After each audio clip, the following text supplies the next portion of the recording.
It is October 6th, 2024, and I'm flying back to Israel. I land tomorrow morning, October 7th, at 6:20 a.m. The plane will arrive at the gate at 6:50 a.m. I'm finishing up a 2-month visit at home with my family in Boston. I was supposed to be here for 3 weeks, and so many incredible opportunities came up that I'm beyond grateful for, which took me around the country for the past 2 months, to the West Coast, the East Coast, meeting people that I've been fans of for so long and were pen pals with on the internet, and had the opportunity to meet in person and shake hands and have dinner and connect and open up so many doors. This has been the most emotional and positively impactful trip that I've ever had since I've left Israel to go see my family. It has been difficult on one hand because being so far removed and displaced from Israel, given the circumstance and what is going on, makes me feel bad that I'm not there. And on the other hand, I'm on this side of the world where I've been able to spend time with my family, but also try to do as much on the ground work as possible to contribute to what is going on outside of Israel. And I'm clouded by that most of the time when I'm in Israel because it is very much a bubble. I have been soaking in all of the time with my nephew, my parents, my brother, my sister-in-law, being back where I was born and raised in Boston, expanding all of my work. And I'm excited to go back, and I understand it's going to be a very weird time. Landing on the exact 1-year anniversary of the past 12 months is odd, and it is going to be a very bizarre transition in the beginning. And on the other hand, I honestly don't think I would have it any other way. There's so many people that have been directly impacted by the past 12 months that I got the opportunity to spend time with here abroad. And if I had not stepped out of Israel, I would not have had the opportunity to meet these people. Going to Los Angeles to the Nova exhibition, meeting survivors, spending time with the staff there in Scooter, getting connected to other people to expand my work, going to the ISC Summit in Washington, D.C. to spend time with so many people from across the world who are there to support Israel and take pride in our Judaism has been also a very profound experience because I've connected with people, again, otherwise I wouldn't have been able to connect with. And meeting Nate Buzz and listening to John Spencer speak, people who I've observed from afar and also got to meet through the internet and then to go see in person, is something I'm very grateful for. And of course, going to New York, meeting Jordan Syed, who I've been a fan of since coming across Gary Vee almost a decade ago, and just having the opportunity to sit with him. And he's really the reason why I extended part of my trip at the end, because I know I don't have these opportunities when I'm in Israel, and I want to take advantage of the time that I have here. And every single time that I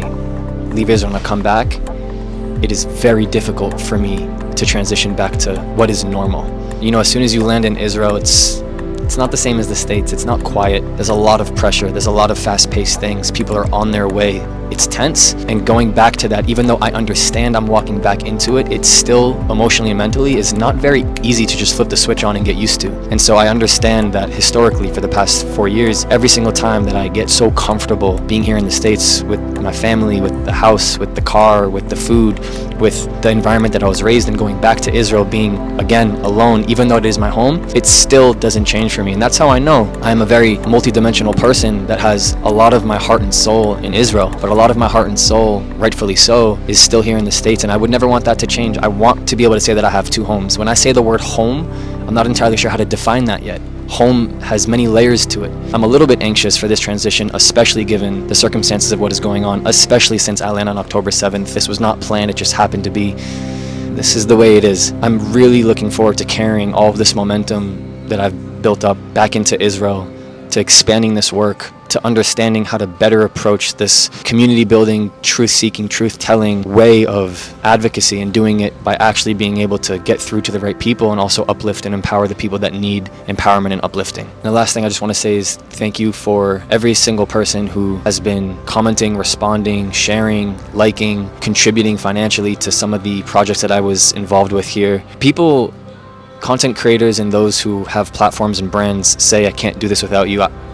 I need everyone to listen and understand that when I say I cannot do this without your help, what I do, the operations, the ability to get ideas, the ability to get substance from what I give out, but when I say thank you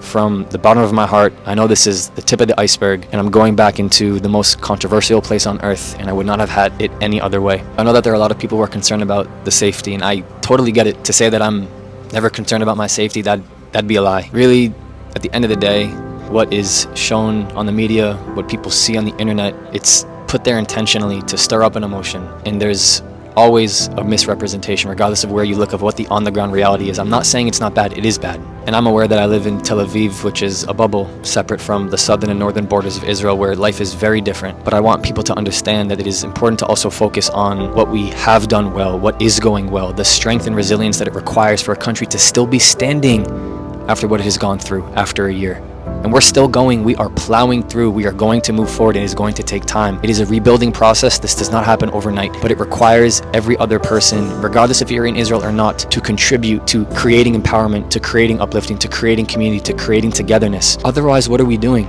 We have to show ourselves that regardless of how much adversity we get hit in the face with, we get right back up.